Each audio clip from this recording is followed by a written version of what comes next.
ચાલો મિત્રો, આજે લઈએ આપણે એકમ 1 સજીવ વિશ્વમાં વિવિધતામાં ફર્સ્ટ પેજની માહિતીના કુલ 6 મુદ્દાઓ છે એ તમને હું સમજાવું.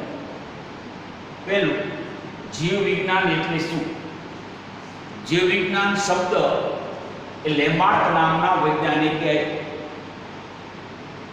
જીવ વિજ્ઞાન એટલે જૈવ સ્વરૂપ, એટલે પૃથ્વી ઉપર વસવાટ કરતા બધા જ જૈવ સ્વરૂપો એટલે કે સજીવોની રચના અને તેમની દેહધારની ક્રિયાઓનો અભ્યાસ જે વિજ્ઞાન દ્વારા કરી શકાય તે વિજ્ઞાનને જીવ વિજ્ઞાન કહે છે. લઈ આપણે જૈવ વિવિધતાની વ્યાખ્યા. હમણાં કીધું કે સજીવ વિશ્વ, વિશ્વની વાત નથી, સજીવ વિશ્વ એટલે વિશ્વના માત્ર જીવંત ઘટકોની માહિતી. સજીવ વિશ્વ એ નવાઈ પ્રમાણે તેવી જૈવ વિવિધતા ધરાવે છે. એટલે કે આ પૃથ્વીમાં જીવાવરણ એટલે પૃથ્વીના જે વિસ્તારમાં સજીવો અસ્તિત્વ ધરાવે એ સમગ્ર વિસ્તારને કહેવાય જીવાવરણ અથવા જૈવ પરિમંડળ, બાયોસ્ફિયર. જીવાવરણમાં વિભિન્ન ભૌગોલિક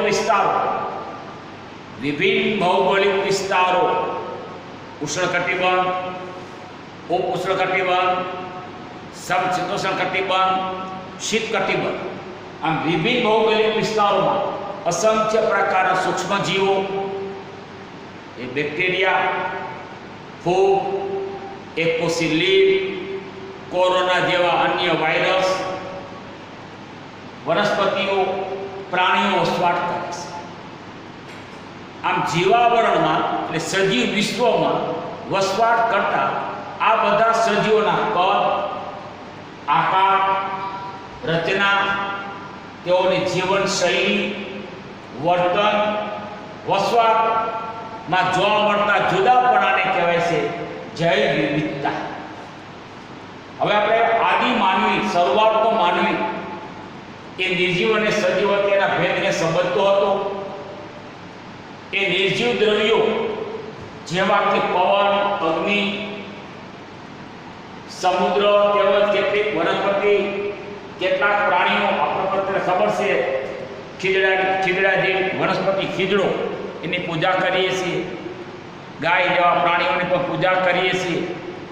તો આદિ માનવી એ નિર્જીવ દ્રવ્યો જેવા કે પવન, અગ્નિ, સમુદ્ર અને તેમજ કેટલાક વનસ્પતિ, કેટલાક પ્રાણીની પૂજા કરતો હતો. એટલે આનો મીનિંગ એ થયો કે તેઓ પણ સજીવ નિર્જીવ વચ્ચેનો ભેદ પારખતા હતા. ઉત્ક્રાંતિ પામેલ સજીવનું લક્ષણ કેવું? ડર. ઉત્ક્રાંતિ પામેલા સજીવનું લક્ષણ ડર. આપણે સજીવનું વર્ણન, માનવ સહિત અન્ય સજીવ વર્ણન ખૂબ જ, આમ તો જીવ વિજ્ઞાનનો ઇતિહાસ નહીં, જીવ વિજ્ઞાનની શરૂઆત ઘણા ટાઈમથી થઈ ગઈ, પણ જીવ વિજ્ઞાનના ઇતિહાસમાં માનવ સહિત અન્ય સજીવોનું વર્ણન ખૂબ જ પાછળ શરૂ થયું. વળી જીવ વિજ્ઞાનનો માનવ કેન્દ્રિત અભિગમ હોવાથી જીવ વિજ્ઞાનના જ્ઞાનમાં મર્યાદિત પ્રગતિ થઈ. હવે જીવ વિજ્ઞાન સજીવોના વર્ણન માટેની જીવ વિજ્ઞાનની વિવિધ પદ્ધતિઓ જેવી કે ઓળખ વિધિ. ઓળખ વિધિ એટલે કોઈ પણ એક સજીવનું સતત વર્ણન કરેલું હોય. દાખલા તરીકે હું તમને એમ કહું, વંદાનું વર્ણન કરેલું છે. હવે કોઈ વ્યક્તિ વંદાને ઓળખતો નથી, વંદાનું વર્ણન કરેલું છે ને જુએ કે આ વંદો છે અને આ વર્ણનને મળતો આવે છે, તો વંદો એ આ સજીવ કહેવાય. ઓળખ વિધિ. નંબર 2, નામકરણ, વર્ગીકરણ, સંબંધન એટલે અન્ય સજીવ સાથે વચ્ચેનો, અન્ય સજીવો વચ્ચેનો આંતર સંબંધનો અભ્યાસ. આપણે જૈવ સ્વરૂપોના અભ્યાસનો મોટો વળાંક. સૌપ્રથમ સામ્યતાની સમજ. સામ્યતા, સમક્ષિતિજ સામ્યતા એટલે અત્યારના સજીવોમાં જોવા મળતી સામ્યતા. અત્યારના સજીવો તો અત્યારના સજીવો વચ્ચે શેમાં સામ્યતા જોવા મળે છે? જનીનોમાં જોવા મળતી સામ્યતા. તો ક્ષમછેદની સામ્યતા એટલે અત્યારના સજીવ વચ્ચે જોવા મળતી જનીનોની સામ્યતા. હું એમ કહું, બધા બેક્ટેરિયાથી માંડી માનવ સુધીના બધા જ સજીવનું જનીન દ્રવ્ય ડીએનએ, જનીનોના એટલે જનીન દ્રવ્ય ડીએનએ અને ડીએનએ નો ખંડી જનીન,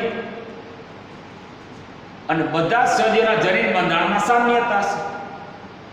લંબ સામ્યતા એટલે ભૂતકાળના સજીવો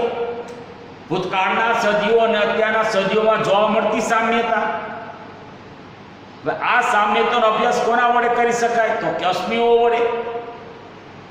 તો ભૂતકાળના સજીવો અને અત્યારના સજીવોની સામ્યતાનો ખ્યાલ અશ્મિ દ્વારા આપણે સજીવોની ઓળખ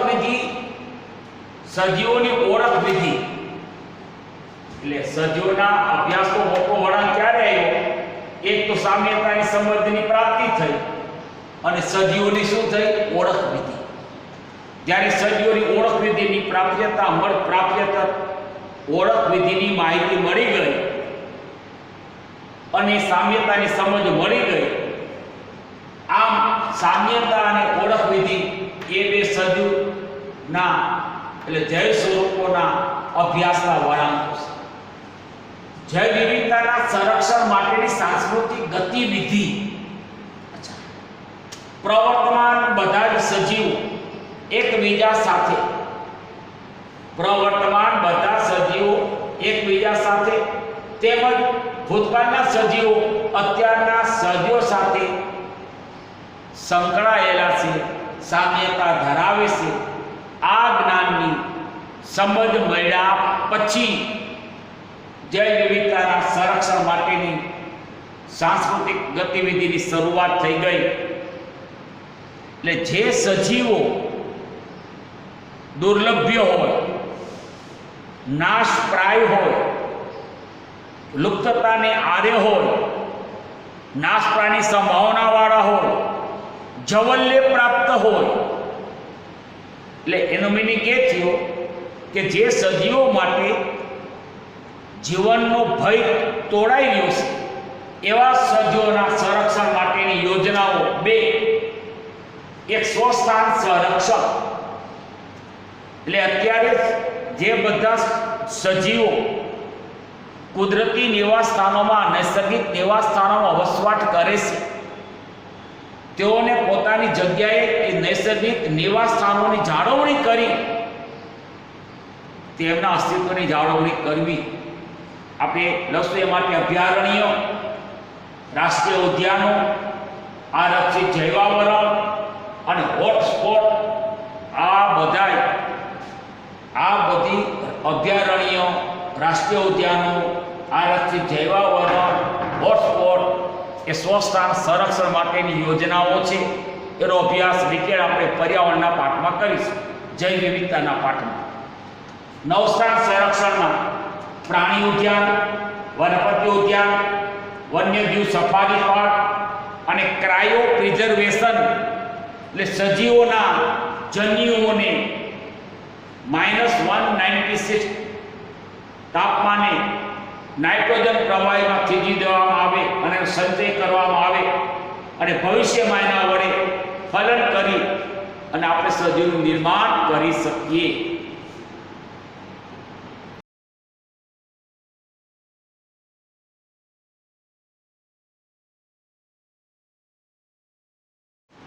પ્રકરણ 1 સજીવ વિશ્વ.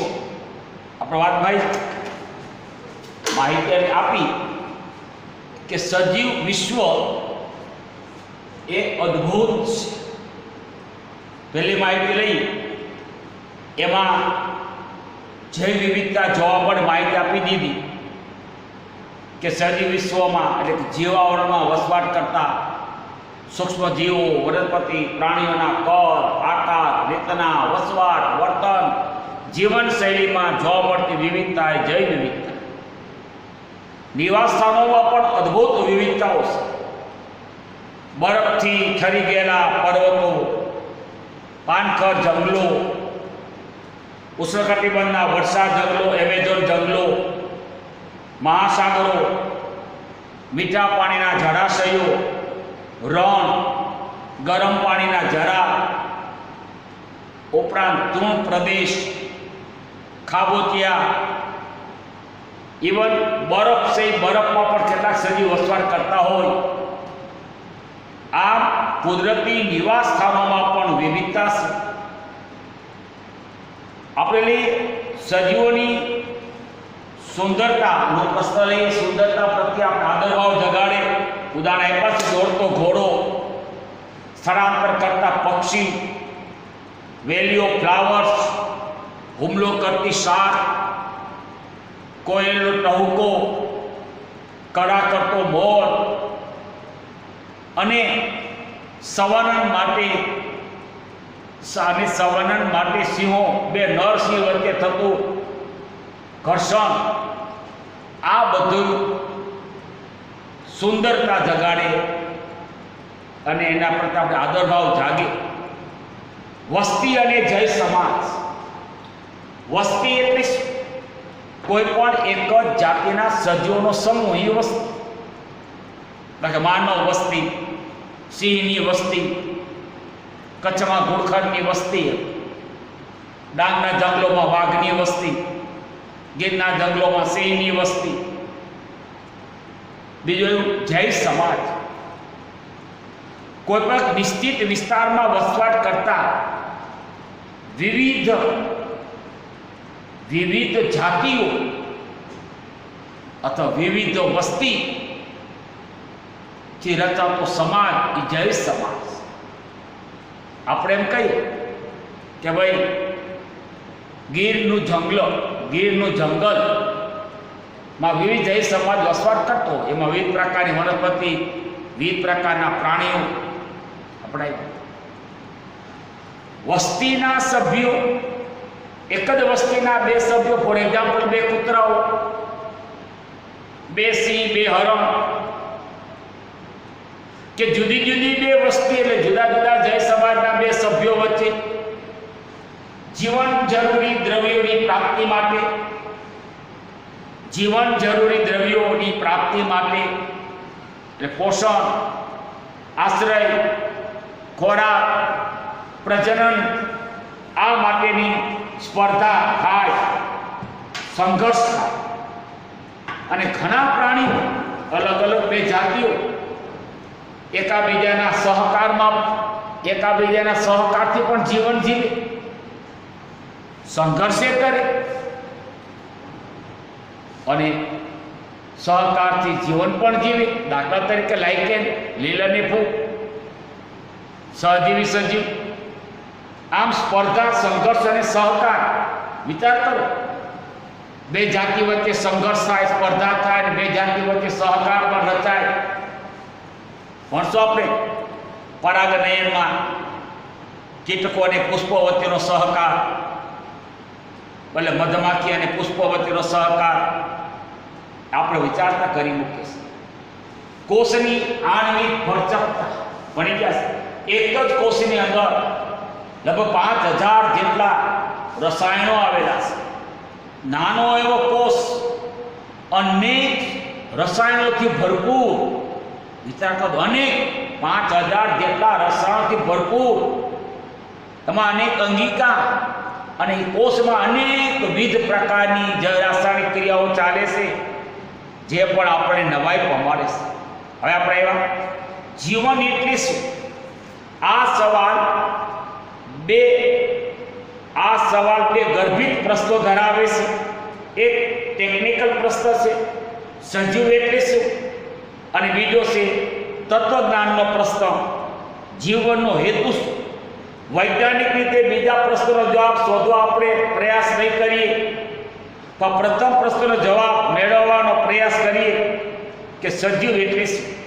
આમ જો જીવન એટલે શું, તો ખરેખર વ્યાખ્યા કરવું હોય, જીવરસની સક્રિયતા એટલે જીવન અને જીવરસની નિષ્ક્રિયતા એટલે મૃત્યુ. હવે આપણે પહેલો પ્રશ્ન જે ટેકનિકલ પ્રશ્ન છે, સજીવ એટલે શું, એને આપણે સમજવા માટેનો પ્રયત્ન કરીએ. લઈ આપણે બીજું લક્ષણ પ્રજનન. તો પ્રત્યેક પુખ્ત સજીવ પોતાના જીવનકાળ દરમિયાન પોતાના જેવા બીજા સજીવનું નિર્માણ કરે, આ ઘટનાને પ્રજનન કહે છે. પ્રજનનના પ્રકારો બે. એક લિંગી પ્રજનન, આપણે ભણી ચૂકેલા છે કે ભાઈ નરજન્યુ અને માદાજન્યુ, નરજન્યુ અને માદાજન્યુના ફલન વડે યુગ્મનજનું નિર્માણ થાય અને આ યુગ્મનજમાંથી આ નવી સંતતિનું નિર્માણ થાય. આ ઘટનાને કહેવાય લિંગી પ્રજનન. નર પ્રજનન કોષ માદા પ્રજનન કોષ ના ફલનથી યુગ્મનનું નિર્માણ થાય અને આ યુગ્મનજમાંથી નવી સંતતિ નવા સજીવનું નિર્માણ થવાની ક્રિયાને લિંગી પ્રજનન કહે છે. ખાસ યાદ, લિંગી પ્રજનનમાં બધી જ સંતતિઓ ઓછા વધતા પ્રમાણમાં, લિંગી પ્રજનનને કારણે ઉત્પન્ન થતી બધી જ સંતતિઓ ઓછા વધતા પ્રમાણમાં પિતૃ જેવી હોય. પણ યાદ રાખ, દેખ, પિતૃ જેવી લિંગી પ્રજનનની ક્રિયા એ પ્રજનન કોષો વડે થાય. ભણી ગયા છે આપણે. પ્રજનન કોષોનું નિર્માણ અર્ધીકરણની ક્રિયા દ્વારા થાય. અર્ધીકરણની ક્રિયામાં વ્યતિકરણની ક્રિયા જોવા મળે છે. આથી અર્ધીકરણને કારણે ઉત્પન્ન થયેલા એક જ સજીવ દ્વારા ઉત્પન્ન થયેલા બધા જ પ્રજનન કોષ જનનિક ભિન્નતા ધરાવે છે.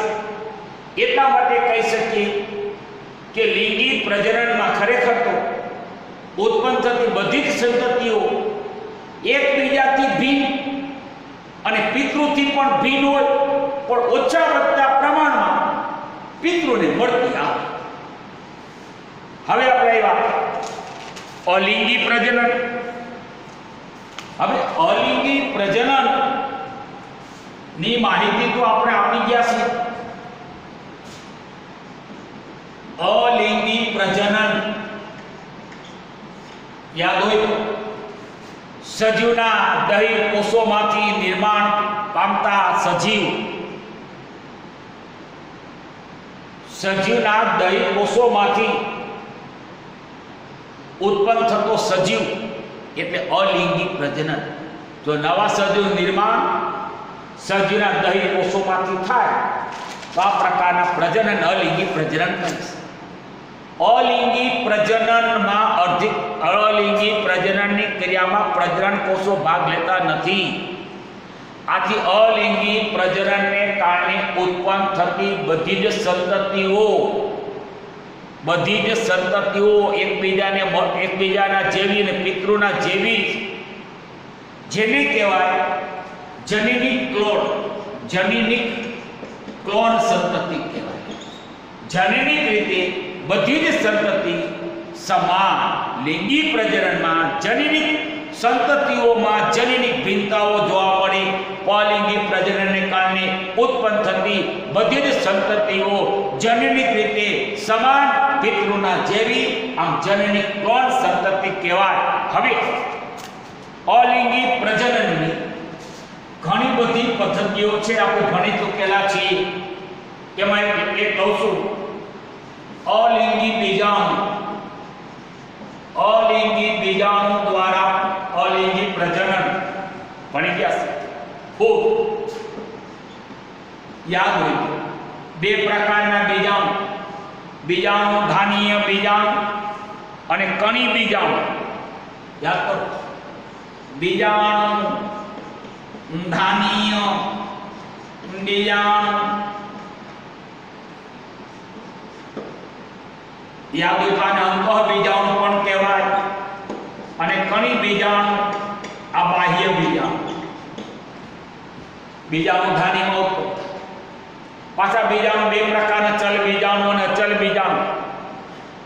નંબર 2, કલિકા સર્જન ભણી ગયા છે આપણે. કલિકા સર્જન દ્વારા પ્રજનન માં યાદ હોય તો એક ઈસ્ટ, બે હાઇડ્રા, કલિકા સર્જન. આ ઉપરાંત સછિદ્રા સમુદાયના પ્રાણીઓ, સ્પોન્જીલા એટલે મીઠા પાણીની વાદળી, અને સાયકોન એટલે દરિયાઈ વાદળી. આમાં પણ કલિકા સર્જન દ્વારા અલિંગી પ્રજનન, સ્પોન્જીલામાં બાહ્ય કલિકા સર્જન દ્વારા, અને સાયકોનમાં અંતઃકલિકા સર્જન દ્વારા અલિંગી પ્રજનન. ત્યાર પછી પુનઃસર્જન. હવે ખરેખર સાચું પુનઃસર્જન એ પ્લેનેરિયામાં જોવા મળે. પ્લેનેરિયા, સાચું પુનઃસર્જન પ્લેનેરિયામાં એટલે કે પ્લેનેરિયાના શરીરના અનેક ટુકડાઓ કરવામાં આવે, દરેક ટુકડો પોતાના ખૂટતા ભાગો વિકસાવી અને પૂર્ણ કક્ષાના પ્રાણીમાં ફેરવાઈ જાય. આમ એક ટુકડામાંથી એક પ્લેનેરિયા બની જાય. આ ઉપરાંત હાઇડ્રા પુનઃસર્જનની ક્રિયા સાચું પ્લેનેરિયામાં છે. ઉપરાંત હાઇડ્રામાં પણ પુનઃસર્જન જોવા મળે. ઉપરાંત યાદ હોય તો વાદળીમાં પણ પુનઃસર્જનની ક્રિયા જોવા મળે. એટલે કે આપણે પુનઃસર્જન ભણી ગયા છે આપણે. સંજીવન શક્તિ કહેવાય. સંજીવન શક્તિનો ગુણધર્મ એ પુનઃસર્જન. નંબર 4, અવખંડન. આપણે તંતુમય ફૂગ, તંતુમય લીલ યાદ હોય તો, અને મોસનું પ્રતંતુ, પણ દ્વિતીયક પ્રતંતુ તમને ખબર હોય તો દ્વિતીયક પ્રતંતુમાંથી અવખંડનની ક્રિયા દ્વારા મોસનું નિર્માણ થાય. તો અવખંડનમાં તંતુમય ફૂગ, તંતુમય લીલ, અવખંડનમાં તંતુમય લીલ, તંતુમય ફૂગ અને મોસનો પ્રતંતુ પણ યાદ રાખવાનું છે. દ્વિતીયક પ્રતંતુ મેં તમને કરાવ્યું છે. દ્વિતીયક પ્રતંતુ એટલે એમાંથી તંતુ હોય એના ટુકડા થઈ જાય, પ્રત્યેક ટુકડો એ પૂર્ણ કક્ષાના સજીવમાં ફેરવાય. હવે પ્રશ્ન, બેક્ટેરિયા, એકકોષી લીલ, ક્લોરેલા, ક્લેમિડોમોનાસ, અમીબા જેવા એકકોષી સજીવોમાં પ્રજનનને વૃદ્ધિ સાથે સરખાવવામાં આવે છે. ધ્યાન રાખો. હવે પ્રશ્ન આવ્યા, અલિંગી પ્રજનનની માહિતી પૂરી કરી. અલિંગી બીજાણુ દ્વારા કલિકા સર્જન, પુનઃસર્જન અને અવખંડન. હવે આપણે એકકોષી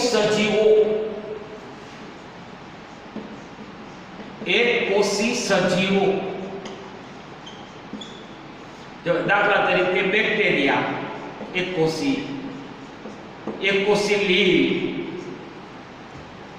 એકકોષી લીલ, ક્લોરેલા, ક્લેમિડોમોનાસ, એકકોષી અમીબા, પેરામિશિયમ અને પ્રાણીને કહેતા પ્રોટિસ્ટા કહેશું. બેક્ટેરિયા, લીલ, અમીબા, પેરામિશિયમ જેવા પ્રોટિસ્ટામાં પ્રજનનને વૃદ્ધિ સાથે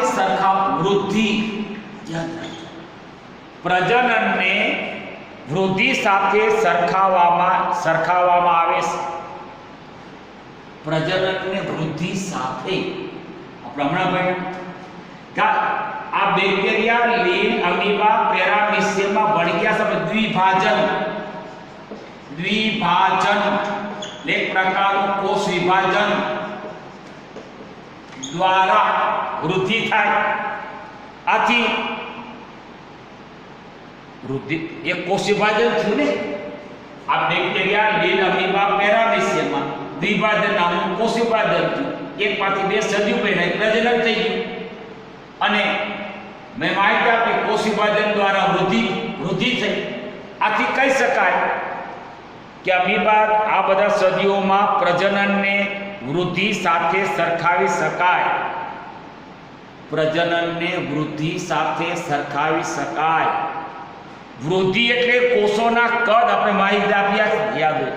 વૃદ્ધિ એટલે કોષોનું કદ કે સંખ્યામાં થતો વધારો. હવે જો એક કોષી સજીવોમાં વૃદ્ધિ થઈ તો સંખ્યામાં વધારો થયો. મેં કીધું બહુકોષી સજીવોમાં વૃદ્ધિ થાય તો કદમાં વધારો થાય, અને એક કોષી સજીવોમાં વૃદ્ધિ થાય તો સંખ્યામાં વધારો થાય, અને સંખ્યામાં વધારો થયો સજીવોની એ પ્રજનન થયું. આથી કહી શકાય કે સજીવોમાં પ્રજનનને વૃદ્ધિ સાથે સરખાવી શકાય. આથી એક કોષી સજીવોમાં વૃદ્ધિ અને પ્રજનન આ બે શબ્દોની ઉપયોગિતા વિશે આપણે વધુ સ્પષ્ટ નથી, કારણ એક કોષીય સજીવોમાં કોષ વિભાજન એટલે પ્રજનન. આથી સજીવોની સંખ્યા વધે એટલે વૃદ્ધિ. આપણે કે પ્રજનન એ બધા જ પ્રાણીઓનું કે સજીવોનું સંપૂર્ણ લક્ષણ નથી. દાખલા તરીકે ખચ્ચર, કામદાર, વંધ્ય માખી અને વંધ્ય માનવ યુગલ એ પ્રજનન કરી શકતા નથી, એટલે કે સંતતિ ઉત્પન્ન કરી શકતા નથી. આથી પ્રજનનને પણ દરેક સજીવનું સંપૂર્ણ લક્ષણ તરીકે સમાવેશ કરી શકાતો નથી. એટલે પ્રજનન એ દરેક સજીવનું સંપૂર્ણ લક્ષણ નથી. નિર્જીવ પદાર્થો આપમેળે પ્રજનન કે સ્વયંજન કરી શકતા નથી. હવે આપણે એવા ચયાપચય. હવે ચયાપચયની માહિતી આપણે લઈએ કે ભાઈ સજીવ શરીરમાં ચાલતી બધી જ જૈવ રાસાયણિક ક્રિયાઓ, સજીવ શરીરમાં ચાલતી બધી જ જૈવ રાસાયણિક ક્રિયાઓ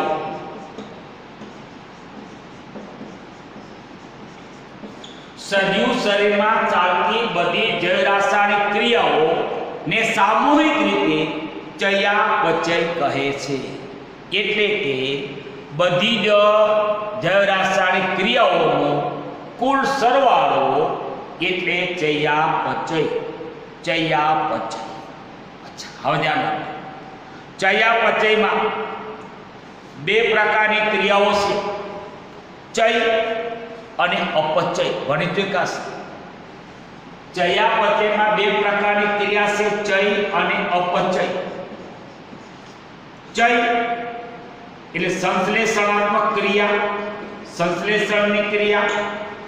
આ વિખંડનની ક્રિયા એટલે વિઘટનાત્મક ક્રિયા.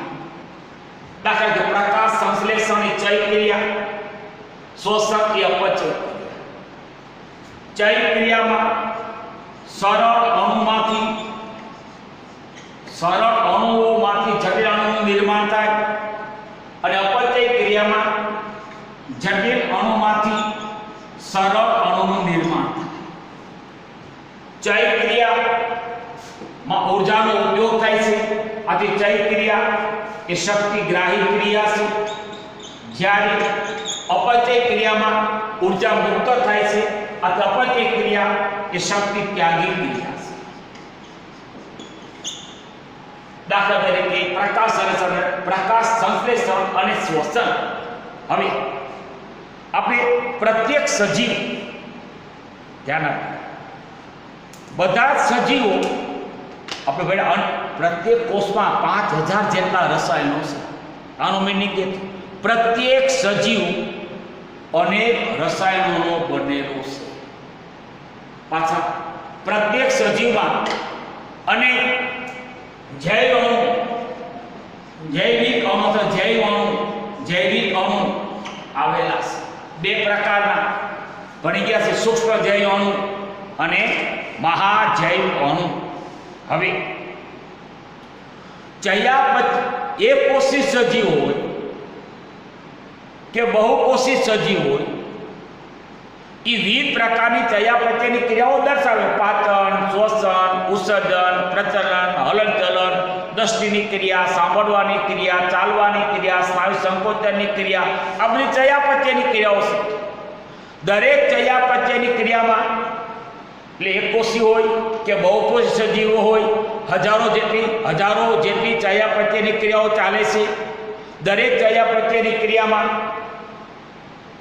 કોઈ એક જૈવિક અણુ ભાગ લે, ક્રિયાના અંતે એક કે વધારે નિપજતરિક અણુ ઉત્પન્ન થાય અને વચગાળાના ઘણા બધા મધ્યસ્થી સંયોજનો પણ ઉદ્ભવે છે. આમ ચયાપચયની ક્રિયા બધા જ સજીવનું લક્ષણ છે. ચયાપચયની ક્રિયા એ બધા જ સજીવનું સંપૂર્ણ લક્ષણ છે. આપણે કે બેક્ટેરિયાથી માંડી માનવ સુધીના બધા સજીવો વિવિધ પ્રકારની ચયાપચયની ક્રિયાઓ દર્શાવે છે. વળી આપણે ખબર છે, જો ચય ક્રિયાનો દર વધારે હોય, અપચય ક્રિયાનો દર ઓછો હોય તો વૃદ્ધિ થાય. આમ વૃદ્ધિ એ પણ ચયાપચયની ફલશ્રુતિ જ કહેવાય. જો અપચય ક્રિયાનો દર વધારે હોય, ચય ક્રિયાનો દર ઓછો હોય તો જીર્ણતા સર્જાય, વૃદ્ધત્વ સર્જાય. હવે આપણે કોષ મુક્ત તંત્રમાં દેહની બહાર ચયાપચય ક્રિયાનું નિરીક્ષણ કરી શકીએ. કોષ મુક્ત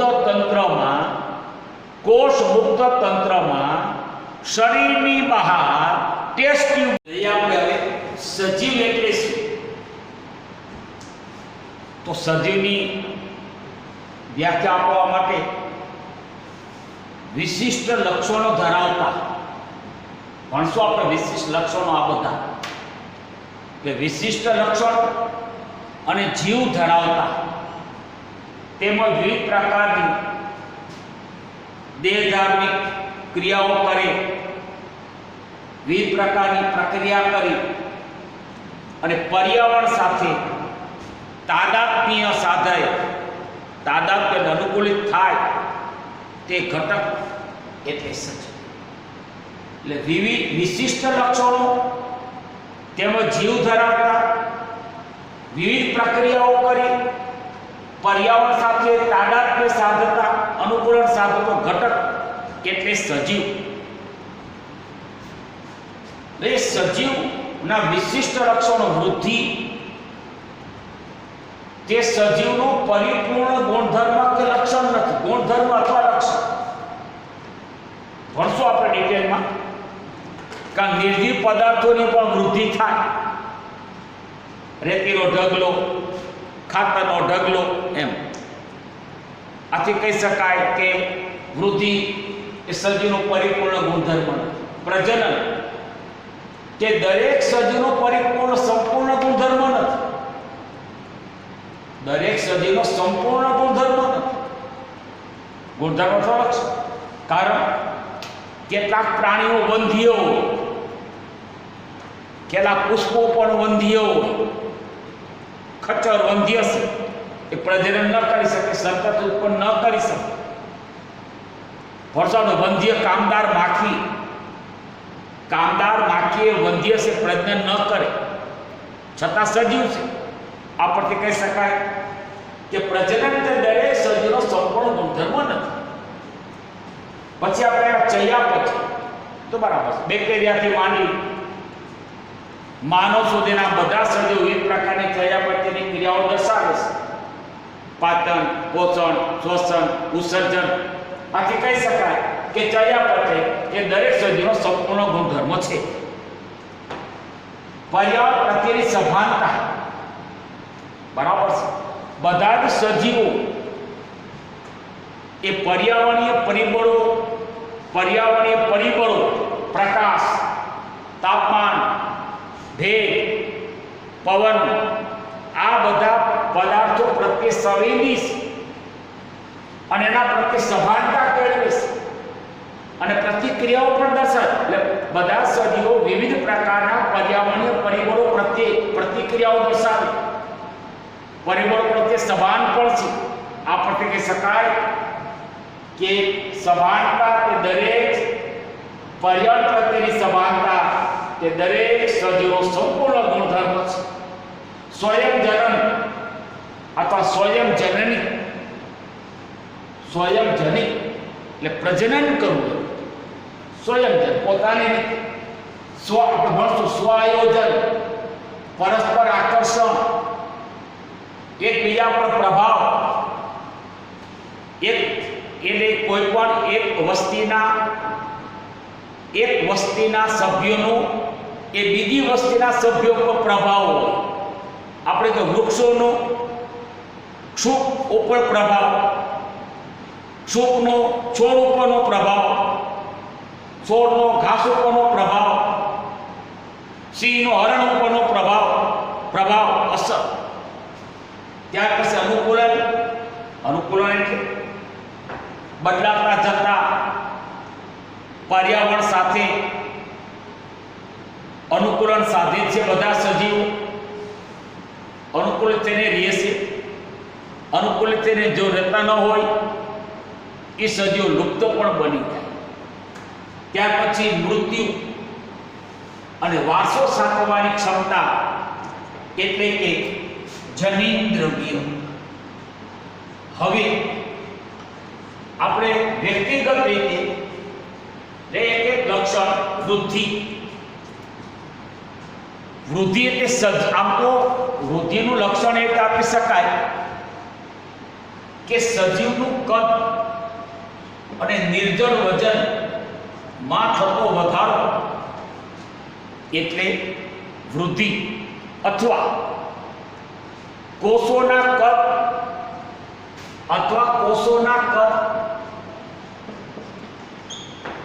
કે કોષોની સંખ્યામાં થતો વધારો.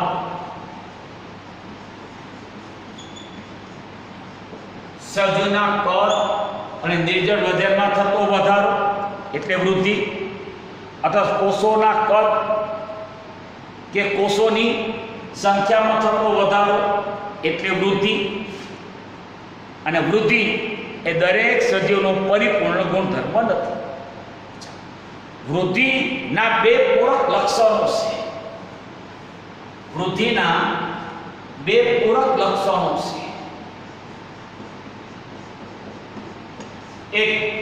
બે પૂરક લક્ષણોમાં એક સજીવના કદમાં થતો વધારો, સજીવના કદમાં થતો વધારો અને સજીવોની સંખ્યામાં થતો વધારો. ધ્યાન રાખજો. વૃદ્ધિના બે પૂરક લક્ષણો છે: સજીવના કદમાં થતો વધારો અને સજીવોની સંખ્યામાં થતો વધારો. હવે લઉં બહુકોષી સજીવો. બહુકોષી સજીવોમાં વૃદ્ધિ.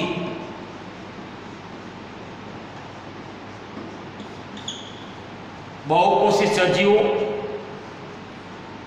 માં વૃદ્ધિ એટલે બહુકોષી સજીવો કોષ વિભાજનથી વૃદ્ધિ પામે.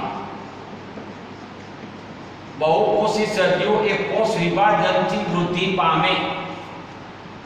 કોષ વિભાજનથી વૃદ્ધિ પામે. નંબર 2, તેઓ માહિતી આપે વનસ્પતિમાં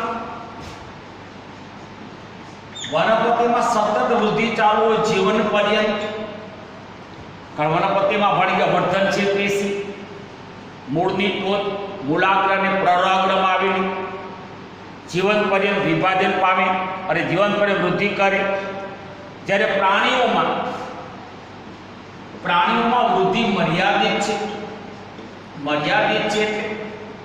અમુક ચોક્કસ ઉંમર પછી વૃદ્ધિની ક્રિયા અટકી જાય છે. પણ છતાંય સમારકામ, વનસ્પતિ પ્રાણી બેમાં પેશીઓનું સમારકામ એટલે કે પેશીનું સમારકામ એટલે કે ઈજાગ્રસ્ત કોષો, નાશ પામેલા કોષોની જગ્યાએ નવા કોષો કોષ વિભાજનની ક્રિયા દ્વારા ઉત્પન્ન થાય છે. આ બહુકોષી સજીવો એ કોષ વિભાજનથી વૃદ્ધિ પામે. વનસ્પતિમાં વૃદ્ધિ સતત ચાલે, પ્રાણીમાં મર્યાદિત. વનસ્પતિ પ્રાણી બેયમાં ઈજાગ્રસ્ત કોષોને દૂર કરવા, નાશ પામેલા કોષોની જગ્યાએ નવા કોષો ઉત્પન્ન કરવા કોષ વિભાજનની ક્રિયા દ્વારા ઉત્પન્ન થાય છે. આમ એને કારણે સમારકામ એ કોષ વિભાજન દ્વારા થાય. એક કોષી સજીવની માહિતી આપી તો એક કોષી સજીવોમાં કોષ વિભાજન દ્વારા વૃદ્ધિ પામે. એક કોષી સજીવો પણ કોષ વિભાજન દ્વારા વૃદ્ધિ પામે.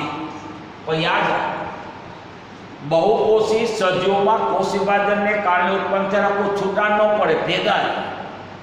એટલે કોષોની સંખ્યા વધે, સજીવનું કદ વધે. અહીંયા કોષ વિભાજન થયું એટલે દ્વિભાજન, એટલે સજીવની સંખ્યા વધે. એટલે કોષ વિભાજન દ્વારા વૃદ્ધિ પામે એમ કહેવાય.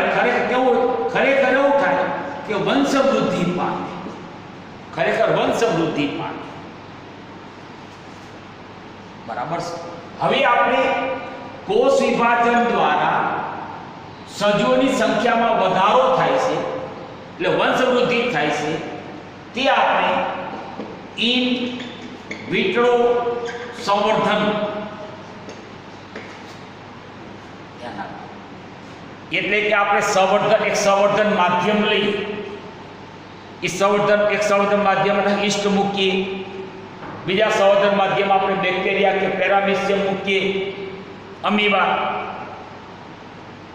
ઇન વિટ્રો માધ્યમની અંદર ઈસ્ટ, અમીબા કે પેરામીશિયમ મૂકવામાં આવે. થોડા સમય પછી અવલોકન કરતા માહિતી મળે કે તેમાં સજીવોની સંખ્યા વધી ગઈ.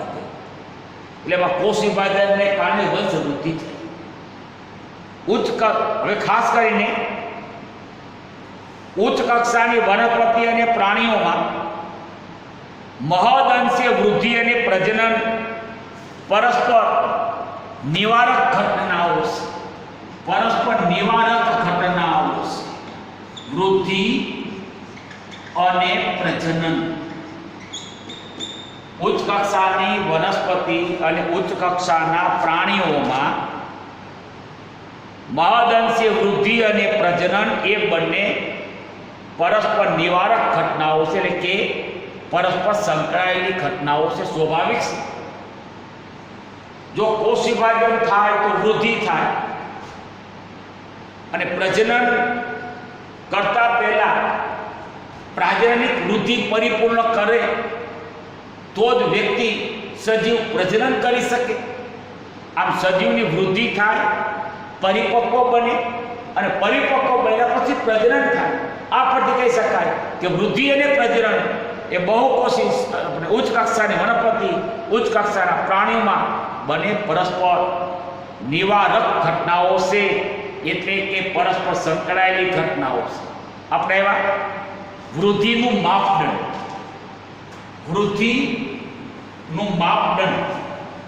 ની માહિતી લો.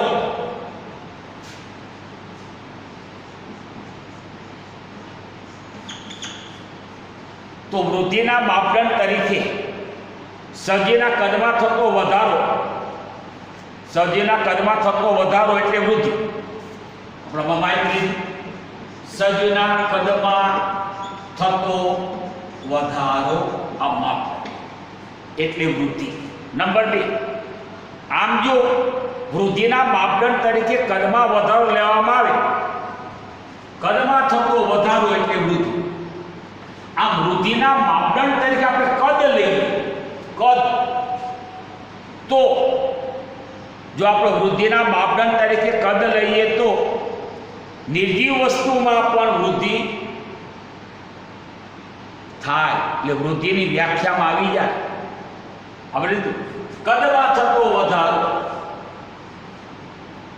જો આપણે વૃદ્ધિના માપદંડ તરીકે કદ લઈએ તો કદમાં થતો વધારો, તો નિર્જીવ વસ્તુના કદમાં પણ વધારો થાય તો નિર્જીવ વસ્તુ પર વૃદ્ધિની વ્યાખ્યામાં આવી જાય. દાખલા તરીકે આપણે કે પર્વતો, શિલાખંડો, રેતીના ઢગલા, કચરાના ઢગલા, ઉકેરડો, આપણે પર્વતો, શિલાખંડો, રેતીના ઢગલા, કચરાના ઢગલા, ઉકરડો, આ બધામાં વૃદ્ધિ થઈ. પણ સજીવમાં વૃદ્ધિ થાય, નિર્જીવમાં વૃદ્ધિ થાય, એક તફાવત કયો? જો વૃદ્ધિના માપદંડ તરીકે આપણે કદ લઈએ, કદમાં થતો વધારો એટલે વૃદ્ધિ, તો વૃદ્ધિની વ્યાખ્યામાં નિર્જીવ પણ આવી જાય. કારણ કે પર્વતના કદમાં વધારો, શિલાખંડોમાં વધારો, રેતીના ઢગલા, કચરાના ઢગલા, ઉકળો, આ બધો વધારો થાય છે. તો પછી સજીવ નિર્જીવની વૃદ્ધિમાં તફાવત શું? સજીવ નિર્જીવની વૃદ્ધિનો તફાવતમાં એક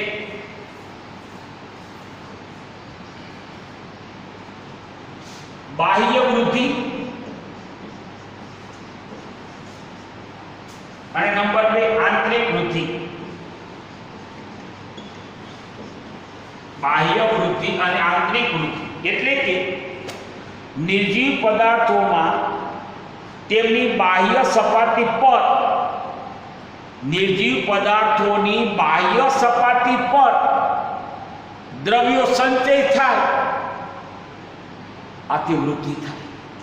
એટલે કે નિર્જીવ જે ઘટકો છે એ નિર્જીવ ઘટકોની બાહ્ય સપાટી પર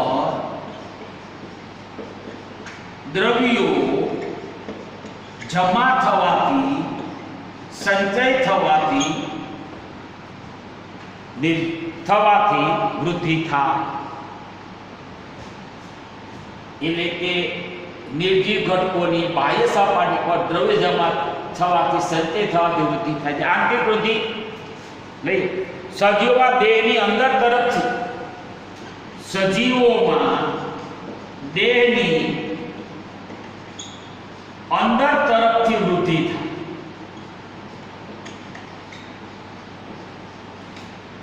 આ બહારથી બહાર તરફ વૃદ્ધિ થાય કે નિર્જીવ બાહ્ય સપાટીથી બાહ્ય તરફ, ઓલી સજીવોના દેહની અંદરથી બહાર તરફ વૃદ્ધિ થાય. એટલા માટે આ બે તફાવત આપી શકાય. આમ જો આપણે વૃદ્ધિના માપદંડ તરીકે કદ લઈએ તો નિર્જીવ પદાર્થોમાં વૃદ્ધિ થાય છે, સજીવમાં વૃદ્ધિ થાય છે. આથી વૃદ્ધિ એ સજીવનું પરિપૂર્ણ લક્ષણ નથી. વૃદ્ધિ એ સજીવનું પરિપૂર્ણ લક્ષણ નથી, પણ વૃદ્ધિ એ જીવંત સજીવનું લક્ષણ છે, પણ મૃત સજીવનું લક્ષણ નથી. યાદ રાખો, વૃદ્ધિ હું કહું તો વૃદ્ધિ એ નિર્જીવ દ્રવ્યોની થાય છે, સજીવની થાય છે. પણ વૃદ્ધિ એ સજીવનું લક્ષણ છે, જીવંત સજીવનું લક્ષણ છે. પણ વૃદ્ધિ એ મૃત સજીવનું લક્ષણ નથી. હવે લઈએ આપણે બીજો મુદ્દો, પ્રજનન. આપણે માહિતી લીધી કે કોષ મુક્ત તંત્રમાં દેહની બહાર ચયાપચયની ક્રિયાનું નિરીક્ષણ કરી શકીએ ટેસ્ટ ટ્યુબની અંદર. એટલે ટેસ્ટ ટ્યુબમાં ચાલતી ચયાપચયની ક્રિયા એ જીવંતે નથી, નિર્જીવે નથી. આમ શરીરની બહાર એટલે ઇન વિટ્રો શરીરની બહાર ચાલતી ચયાપચયની ક્રિયા એ જીવંત વસ્તુ નહીં, જીવંત વસ્તુ નથી, પણ જીવંત ક્રિયા છે. એક ઉદાહરણ, નિરેનબર્ગ નામનો વૈજ્ઞાનિક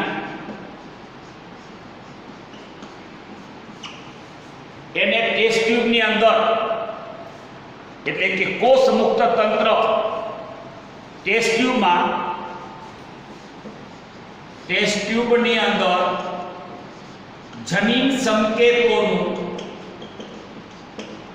અર્થઘટન કરી અને પ્રોટીન સંશ્લેષણનું કાર્ય કર્યું. પ્રોટીન સંશ્લેષણનું કાર્ય કર્યું, પણ એ જીવંત વસ્તુ નથી, પણ જીવંત ક્રિયા છે. આ માહિતી કોષ મુક્ત તંત્રમાં શરીરની બહાર ટેસ્ટ ટ્યુબની અંદર ચાલતી કોઈ રાસાયણિક ક્રિયા જીવંત નથી, મૃત પણ નથી, એટલે કે જીવંત વસ્તુ નથી, પણ આપણે નામ આપ્યું જૈવિક ક્રિયા છે. નેરેનબર્ગ નામના વૈજ્ઞાનિકે ટેસ્ટ ટ્યુબની અંદર જનીન સંકેતનું અર્થઘટન કરી અને પ્રોટીન સંશ્લેષણનું નિર્માણ કર્યું, એટલે પ્રોટીન નિર્માણ કર્યું. આમાં કાર્ય એ જીવંત વસ્તુ નથી, પણ જૈવિક ક્રિયા છે. વળી મેં માહિતી આપી કે ભાઈ ચયાપચય એ બધા સજીવોનું સંપૂર્ણ લક્ષણ છે, ગુણધર્મ છે. બીજું શરીરનું કોષીય આયોજન, દેહ શરીરનું કોષીય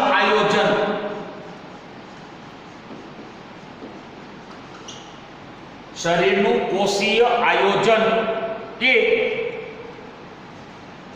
બધા જ જૈવ સ્વરૂપો, એટલે બધા જ સજીવો, બધા જ જૈવ સ્વરૂપો એટલે બધા જ સજીવોનું ચોક્કસ એટલે કે પરિપૂર્ણ લક્ષણ છે. યાદ રાખો, કોષીય આયોજન. હવે આપણે કહીએ આયોજન સ્તર કોષ, પેશી, અંગ અને તંત્ર, પણ બધી જ દેહ તંત્ર હોય કે અંગ હોય કે પેશી હોય, બધી જ દેહ ધાર્મિક ક્રિયાઓ તો કોષમાં જ થાય. આથી કહી શકાય કે દેહનું, શરીરનું કોષીય આયોજન એ બધા જ જૈવ સ્વરૂપોનું એટલે બધા સજીવોનું એક ચોક્કસ એટલે કે પરિપૂર્ણ લક્ષણ છે. હવે આપણે એવા ચોથો મુદ્દો પર્યાવરણ. બરાબર સાંભળો. પર્યાવરણ પ્રત્યેની સભાનતા અને પ્રતિક્રિયા. પર્યાવરણ પ્રત્યેની સભાનતા અને પ્રતિક્રિયા. પર્યાવરણની અનુભૂતિ, પર્યાવરણની અનુભૂતિના આવિષ્કારની ક્ષમતા.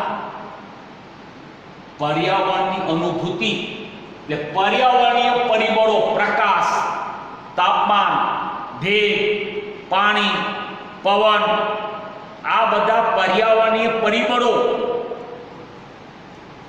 ની અનુભૂતિનો આવિષ્કારની ક્ષમતા બધા સજીવો ધરાવે છે. એટલું જ નહીં, પણ એ પર્યાવરણીય પરિબળો સાથે ઉત્તેજના જે ઉત્પન્ન થાય, ઉત્તેજના પ્રત્યે પ્રતિક્રિયા દર્શાવે છે. ઉત્તેજના પ્રત્યે પ્રતિક્રિયા દર્શાવે છે. આ બધા જ સજીવો પર્યાવરણીય પરિબળોની અનુભૂતિના આવિષ્કારની ક્ષમતા ધરાવે છે. અને બધા જ સજીવો આદિ કોષ કેન્દ્રી બેક્ટેરિયાથી માંડી ઉચ્ચ કક્ષાના બધા સજીવોની આ વાત છે. વિવિધ પર્યાવરણીય પરિબળોની આવિષ્કાર, વિવિધ પર્યાવરણીય પરિબળોની અનુભૂતિના આવિષ્કારની ક્ષમતા ધરાવે, તેમજ પર્યાવરણીય ઉત્તેજના એટલે કે પર્યાવરણીય પરિબળો પ્રત્યે પ્રતિક્રિયા દર્શાવે, આ એનું લક્ષણ છે. હવે લઈએ આપણે પર્યાવરણની અનુભૂતિ. પર્યાવરણ પ્રત્યેની અનુભૂતિ, પર્યાવરણ પ્રત્યેની અનુભૂતિ અથવા પ્રતિક્રિયાની લાક્ષણિકતાઓ જોઈએ. લાક્ષણિકતાઓ એક લઈએ આપણે. આ બધી પ્રતિક્રિયાઓ ભૌતિક, રાસાયણિક કે જૈવિક હોઈ શકે. ભૌતિક, રાસાયણિક કે જૈવિક. દાખલા તરીકે ચોક્કસ પ્રકાશની તીવ્રતા પ્રાપ્ત થાય તો અંતઃસ્ત્રાવ ઉત્પન્ન થાય, તે પ્રક્રિયા રાસાયણિક કહેવાય, પ્રતિક્રિયા રાસાયણિક કહેવાય. કે આપણે એમ કહીએ કે જેમ જેમ તાપમાન વધે કે વાયુરંધ્ર ખુલ્યું તો એ ક્રિયા જૈવિક કહેવાય. તો પ્રતિક્રિયા પર્યાવરણીય પરિબળો સામેની પ્રતિક્રિયા ભૌતિક હોય, રાસાયણિક હોય અને જૈવિક પણ હોય. ઉપરાંત આપણને અનુભૂતિ કોના વડે થાય? પર્યાવરણીય પરિબળોની અનુભૂતિ સંવેદનશીલ અંગો વડે થાય.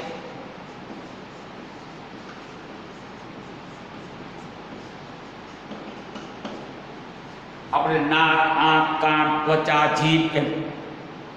આદિ કોષ કેન્દ્રી, સુકોષ કેન્દ્રી, આદિ કોષ કેન્દ્રી અને સુકોષ કેન્દ્રી બંને સજીવો, બંને પ્રકારના સજીવો એ પોતે પ્રતિક્રિયાઓ દર્શાવે છે. આગળ વનસ્પતિ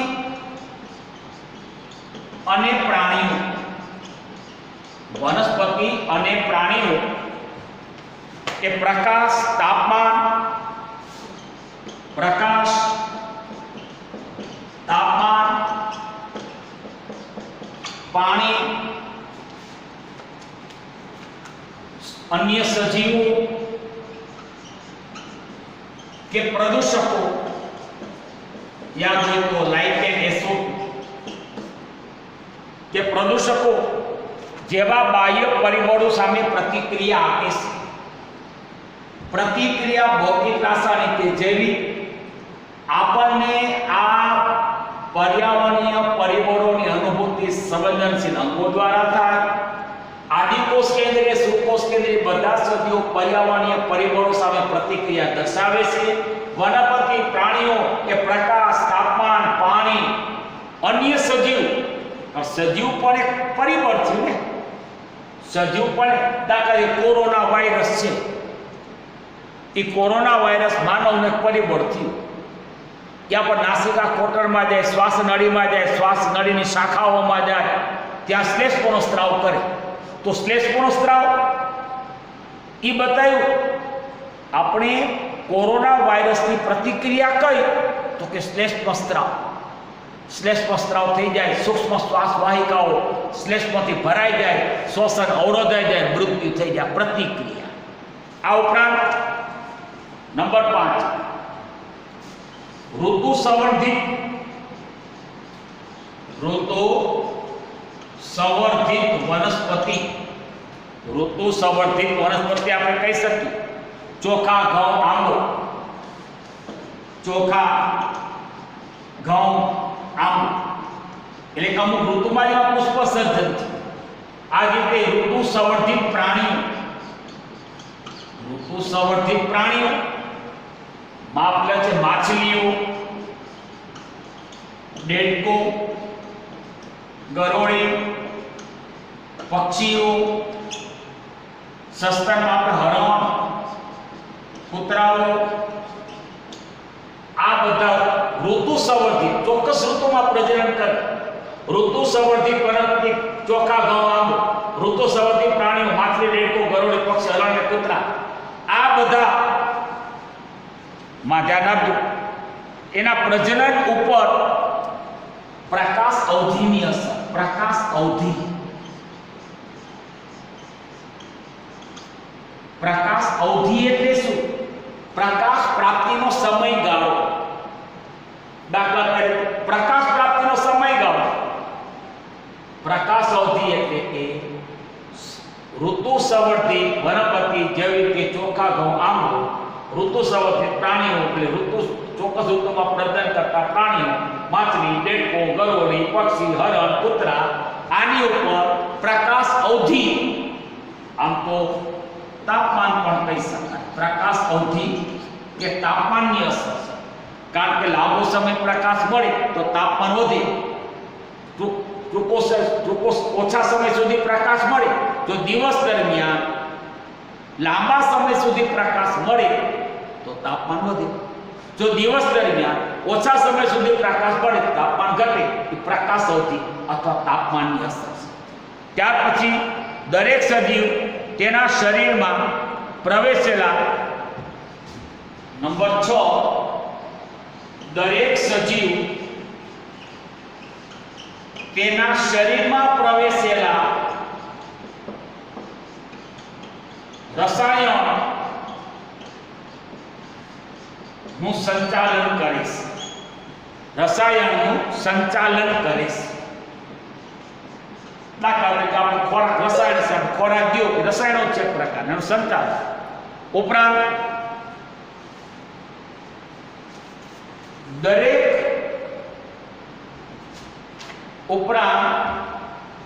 સાપનો મુદ્દો લો, સભાન.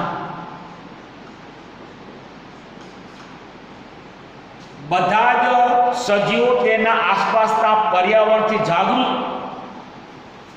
બધા જ સજીવો આજુબાજુના પર્યાવરણથી જાગૃત અથવા સભાન હોય. આસપાસના પર્યાવરણથી, આસપાસના પર્યાવરણ. પછી આસપાસનું પર્યાવરણ ગમે હોય, પ્રકાશ હોય, તાપમાન હોય, ભેજ હોય, વરસાદ હોય, અન્ય સજીવ પણ. સજીવ એક સજીવ બીજા સજીવનું પર્યાવરણ છે. આસપાસના પર્યાવરણ પ્રત્યે જાગૃત છે. માનવી એક એવો સજીવ છે જે આપમેળે જાગૃત છે. આપમેળે જાગૃત અથવા સભાન છે. બધા જ સજીવો તેની આજુબાજુના પર્યાવરણ પ્રત્યે જાગૃત અથવા સભાન છે. પણ માનવી આ એક જ એવો સજીવ છે. માનવી આ એક જ એવો સજીવ છે જે આપમેળે જાગૃત છે, આપમેળે સભાન છે. એને કહે સ્વયં સભાનતા. સ્વયં સભાનતા.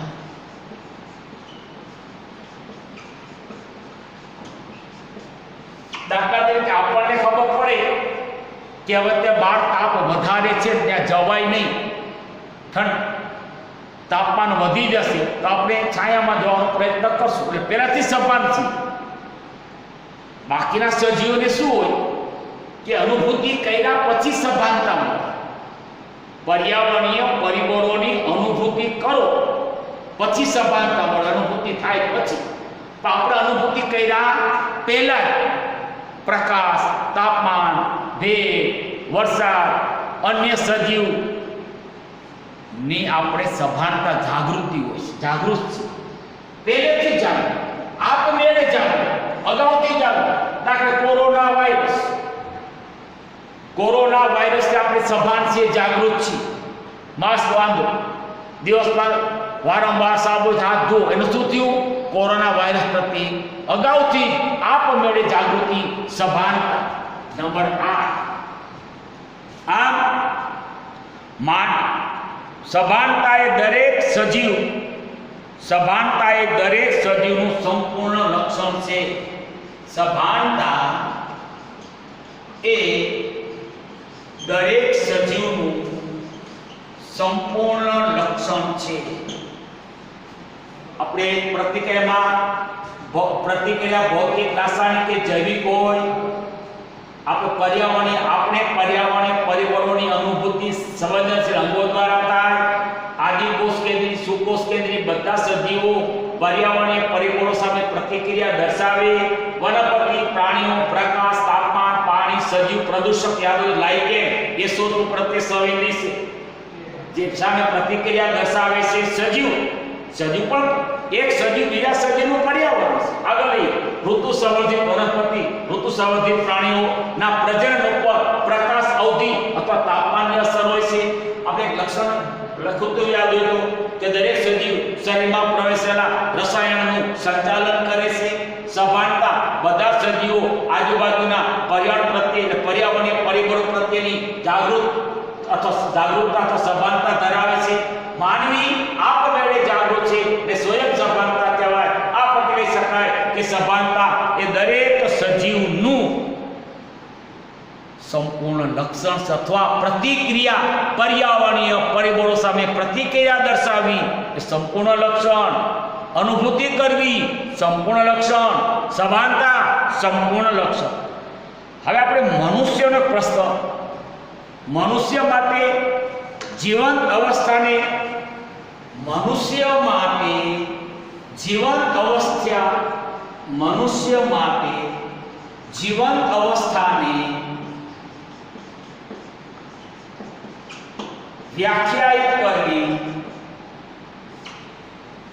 મુશ્કેલ છે.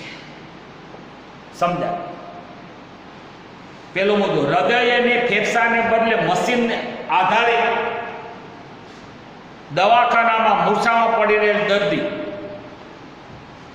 દવાખાનામાં કોમા એટલે મૂર્છા, કોમા મૂર્છામાં રહેલો દર્દી, પરંતુ કોને બદલે? એટલે કે ફેફસા કે હૃદયને બદલે મશીન ઉપર માણસ, કોઈ દર્દી હોય જે કોમામાં છે, એના ફેફસા કામ કરતા નથી, કે હૃદય કામ કરતું નથી, ફેફસા કામ કરતા ન હોય તો એને વેન્ટિલેટર ઉપર લીધો, હૃદય કામ કરતું નથી તો પછી હૃદયને પંપિંગ કરવા માટે બહારથી મશીન લગાડવામાં આવે. આમ દવાખાનામાં કોમામાં રહેલી વ્યક્તિ હૃદય ફેફસાને બદલે મશીન દ્વારા કામગીરી કરી રહી છે, તો એને જીવંત કેવો કે મૃત? બીજી રીતે કહીએ તો દર્દીનું મગજ અચેતન, બ્રેન ડેડ, અચેતન, દર્દીનું મગજ અચેતન થઈ ગયું, ડેડ બ્રેન. તો આ દર્દીને સભાનતા ધરાવતો નથી, તો આ દર્દીને ક્યારે ધ્યાન આપવું? ડેડ. આની અત્યારે આમ તો ખરેખર બે વસ્તુ કીધી છે કે દવાખાનામાં દર્દી કોમામાં હોય ત્યારે હૃદય ફેફસાને બદલે મશીન કામ કરે છે. ઘણી વખત વ્યક્તિમાં બ્રેન ડેડ થઈ ગયું, અચેતન થઈ ગયું હોય. બીજી રીતે કહીએ કે દર્દીનું મગજ અચેતન છે, તો આ દર્દી સ્વયં સભાનતા ધરાવતો નથી. ઘણા વર્ષો સુધી, વર્ષ, 2 વર્ષ, 5 વર્ષ વ્યક્તિ કોમામાં રહેતો, તો આવા સામાન્ય જીવનના, અને આવી વ્યક્તિ ક્યારે સામાન્ય જીવનમાં પાછી ફરે ને?